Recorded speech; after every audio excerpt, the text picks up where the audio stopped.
بسم الله الرحمن الرحيم عن زيد بن أرقم رضي الله تعالى عنهما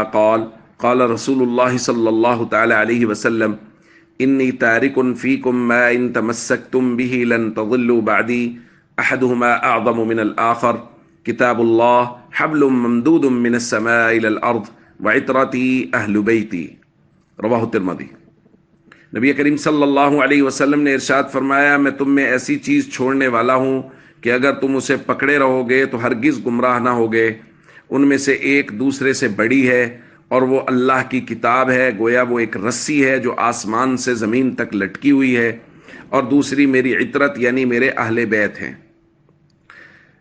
دوستو، نبی کریم صلی اللہ علیہ وسلم نے دین کے کچھ ضابطے اور اصول بیان کر دیے ہیں جن کو قرآن کریم نے بہت واضح کیا، اور پھر اس کے بعد اہل بیت نے اس پر عمل کر کے دکھایا اور امت کو ہمیشہ اختلافات سے دور رکھا اور اختلافات سے نکالا۔ قرآن کریم نے صحابہ اور اہل بیت کی محبت کا ذکر کر کے اصول بیان کر دیا کہ اگر کوئی شخص صحابہ اور اہل بیت کے درمیان میں دشمنی دکھاتا ہے تو وہ غلط بیانی کر رہا ہے، چونکہ قرآن کہتا ہے رحماء بینہم کہ جو محمد کریم کے ساتھی ہیں یعنی جماعت صحابہ اور اہل بیت یہ آپس میں رحم دل اور محبت کرنے والے ہیں۔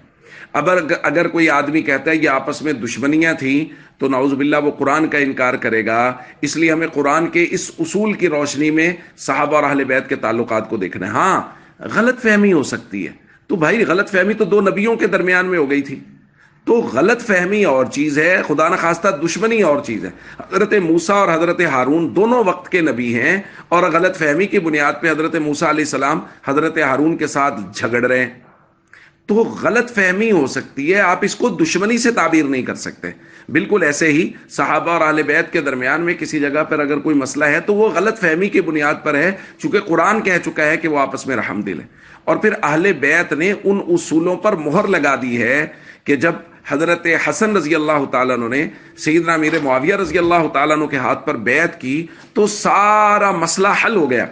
اب جو لوگ اعتراضات کرتے ہیں، بہت سارے لوگ، مجھے بھی بہت سارے لوگوں کے میسیجز آتے ہیں، وہ کہتے ہیں دیکھیں جی آپس کے اتنے بڑے مسائل تھے اور آپس میں جنگیں ہوئیں اور بہت سارے معاملات خراب ہوئے، تو میں نے ان سے درخواست کی تھی کہ بھائی جب حضرت حسن رضی اللہ تعالیٰ عنہ، دیکھیں یہ بات سمجھ لیں، حضرت حسن سے زیادہ نہ آپ کو اور مجھے دین کی سمجھ ہے، نہ معاملات کی سمجھ ہے، اور نہ ہی مجھے اور آپ کو دین کی ان سے زیادہ حمیت اور غیرت ہے۔ حضرت حسن رضی اللہ تعالیٰ عنہ نے جب حضرت امیر معاویہ رضی اللہ تعالیٰ عنہ کے ہاتھ پر بیعت کر لی، تو پھر اگر بعد کا کوئی شخص حضرت امیر معاویہ کے خلاف بات کرتا ہے تو یاد رکھیے یہ بات امیر معاویہ کے خلاف بعد میں جائے گی، حضرت حسن کے خلاف پہلے جائے گی جنہوں نے امیر معاویہ رضی اللہ تعالیٰ عنہ کے ہاتھ پر بیعت کی۔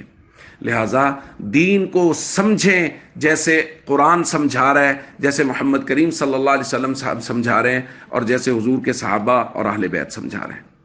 السلام علیکم ورحمۃ اللہ وبرکاتہ۔